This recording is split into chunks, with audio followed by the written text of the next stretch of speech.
रिमझिम ये ताबीज साधारण नहीं है। इसमें ऐसी शक्ति है जो तुम्हें हर अनहोनी से बचा सकती है। लेकिन ध्यान रखना, इसे अपने कमरे में अकेले ही खोलना, तभी इसका असर होगा। और जैसे ही गुरुजी ये कहकर जाते हैं, उनके चेहरे पर एक रहस्यमयी मुस्कान आ जाती है। उधर छिपकर खड़ा कार्तिक सब कुछ सुन लेता है और मन ही मन सोचता है कि अब खेल और भी खतरनाक होने वाला है, क्योंकि जिस सच को वो छुपा रहा है वो कभी भी सबके सामने आ सकता है।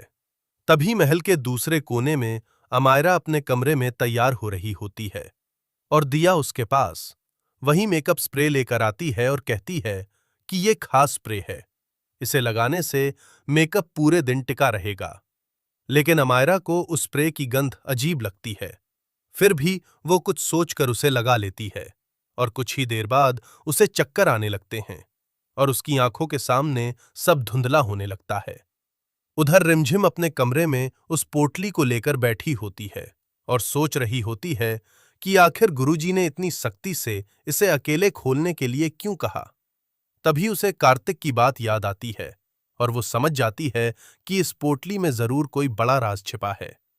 जैसे ही वो पोटली खोलती है, उसमें से एक कागज गिरता है जिसमें लिखा होता है कि सावधान रहो, तुम्हारे आसपास ही तुम्हारा दुश्मन है।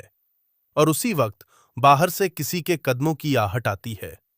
रिमझिम जल्दी से सब कुछ छुपा लेती है और दरवाजा खोलती है। सामने समीर खड़ा होता है, जो उससे पूछता है कि क्या वो ठीक है, क्योंकि उसे लग रहा है कि महल में कुछ अजीब हो रहा है। रिमझिम भी हाँ में सिर हिला देती है, लेकिन उसके मन में शक और भी गहरा हो जाता है।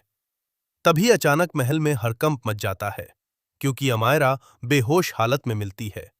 सब लोग घबरा जाते हैं। समीर उसे उठाकर कमरे में ले जाता है और बार बार उसे होश में लाने की कोशिश करता है। अमायरा होश में आती है, लेकिन उसे कुछ भी याद नहीं रहता कि उसके साथ क्या हुआ था। ये देखकर रिमझिम चौंक जाती है, क्योंकि उसके साथ भी पहले ऐसा ही हो चुका था। अब उसे पूरा यकीन हो जाता है कि ये सब कोई साजिश है और इसका कनेक्शन उसी पोटली और स्प्रे से है। उधर कार्तिक अपने असली रूप में आकर सोचता है कि अब समय आ गया है सच्चाई सामने लाने का। लेकिन वो सीधे कुछ नहीं कर सकता, क्योंकि उसकी भी अपनी मजबूरियां हैं। तभी गुरुजी फिर से महल में आते हैं और राजा साहब से कहते हैं कि रानी बनने की विधि अभी नहीं हो सकती, क्योंकि ग्रह नक्षत्र ठीक नहीं है। लेकिन असल में वो समय को टालना चाहते हैं, ताकि उनकी साजिश पूरी हो सके। रिमझिम ये सब समझ जाती है और तय करती है कि वो सच्चाई का पता लगाकर रहेगी, चाहे इसके लिए उसे कितने ही खतरे क्यों ना उठाने पड़े। रात होते ही वो चुपचाप महल के उस हिस्से में जाती है जहां से उसे कुछ अजीब आवाजें सुनाई देती हैं। वहां वो देखती है कि गुरुजी और कोई और व्यक्ति मिलकर कुछ प्लान कर रहे हैं, और जब वो ध्यान से देखती है तो वो व्यक्ति कोई और नहीं बल्कि वही इंसान होता है जिस पर सबको सबसे ज्यादा भरोसा है। ये देखकर रिमझिम के पैरों तले जमीन खिसक जाती है, लेकिन वो हिम्मत नहीं हारती और सबूत जुटाने का फैसला करती है। तभी पीछे से कोई उसके कंधे पर हाथ रखता है और वो घबरा कर मुड़ती है तो सामने कार्तिक होता है, जो उसे चुप रहने का इशारा करता है और कहता है कि अगर उसने आवाज की तो सब कुछ खत्म हो जाएगा। फिर वो धीरे धीरे उसे पूरी सच्चाई बताता है कि कैसे ये सब एक प्लान के तहत हो रहा है और कैसे अमायरा और रिमझिम दोनों को रास्ते से हटाने की कोशिश की जा रही है, ताकि कोई तीसरा व्यक्ति राजगद्दी पर कब्जा कर सके।